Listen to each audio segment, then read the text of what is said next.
And so Ananta, you're kind of saying that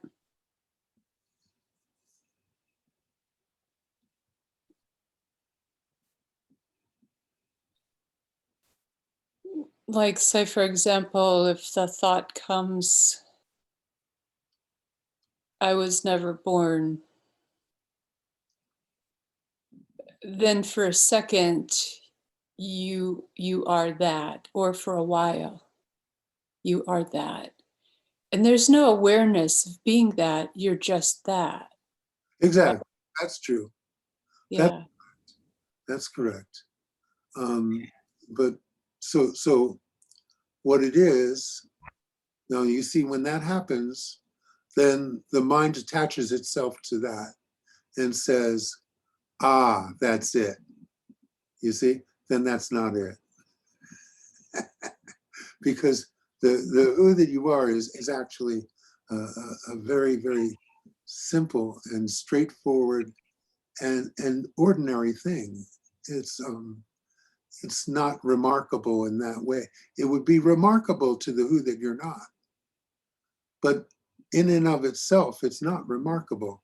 This is why, when in my case, when the so-called enlightenment happened, I was expecting something much more remarkable than I got. I really was.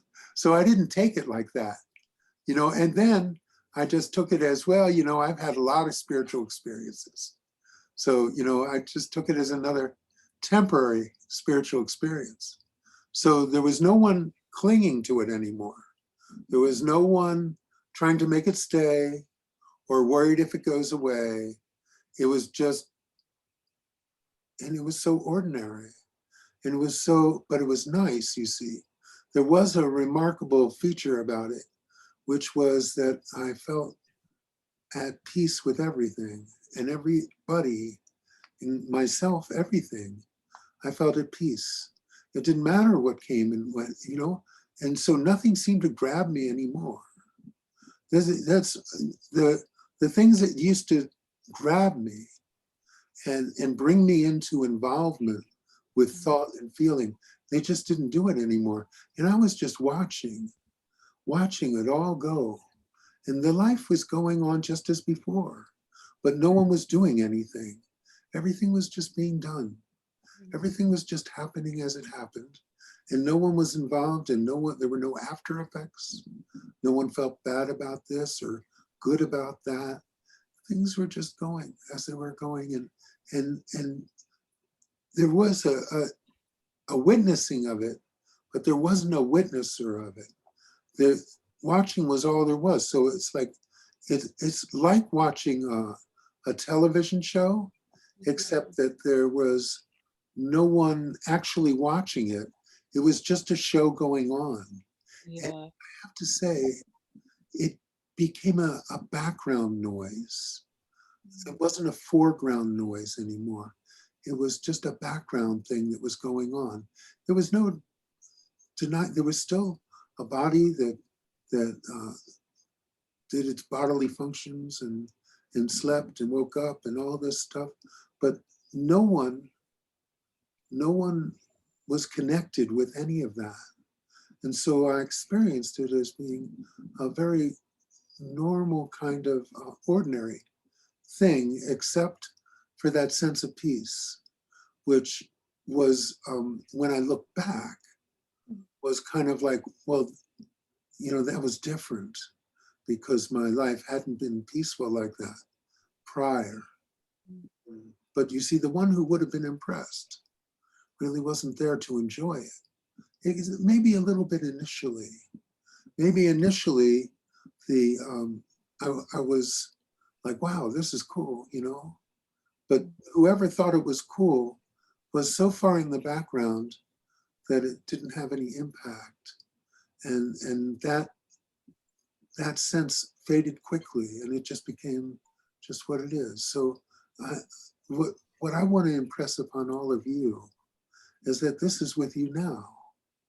This is with you now. It's always been with you. Your heart wouldn't be beating without it. it's always with you, always with you, always. And so if you can simply stop imagining that you are a grain of salt with a personality and a body and doing this and doing that. If you can just take your imagination, and if you need to have an imagination doing something, just imagine that beyond all of this personal involvement, there is an eternal sense of being which is connected with everything, that is always there, that was there before you were born, that will be there after you die. And that this imaginary life really is just a product of the mind. The mind came up with this imagination, and the mind said, oh, this happened to me. Oh, I did this. Oh, I am so-and-so. You see, so the truth is, like Maharaj said, I am, but just I am. Not I am so-and-so. Anything added to I am is not it. I am. So you have imagined all of these things attached to that sense of I am. So now your clarity is gone and you've forgotten that place of I am that was clean, that didn't have all these attachments to it and all these imaginary elements and thoughts and feelings and actions. They're not yours. Nothing here is yours. When you are everything, you don't, everything is you. So it's not like you own anything. It's not like anything is yours. You are everything. The idea of possession never comes up. The idea of possession is all in your imagination. It's the mind's, really, the mind's presumption that it is God, that somehow it has control. You don't have control. You never did. You never did. You didn't make this body be born, and you didn't make anything that happened in your life happen.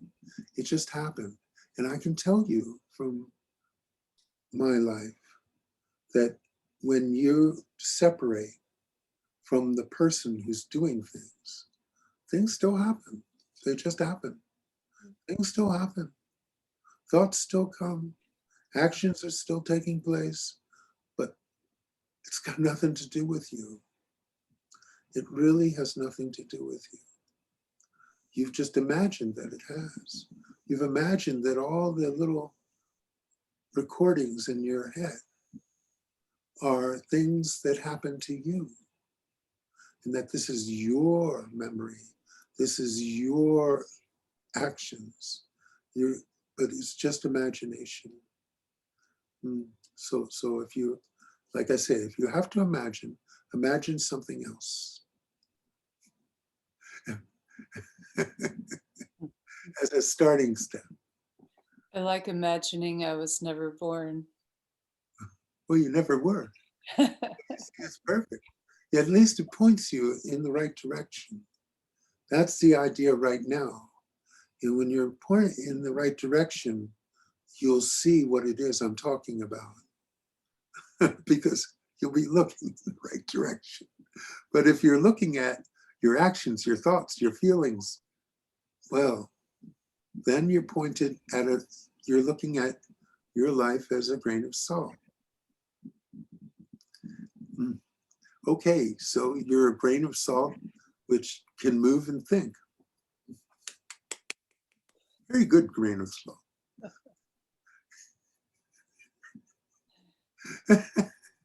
You're an advanced grain of salt. But nonetheless, a grain of salt.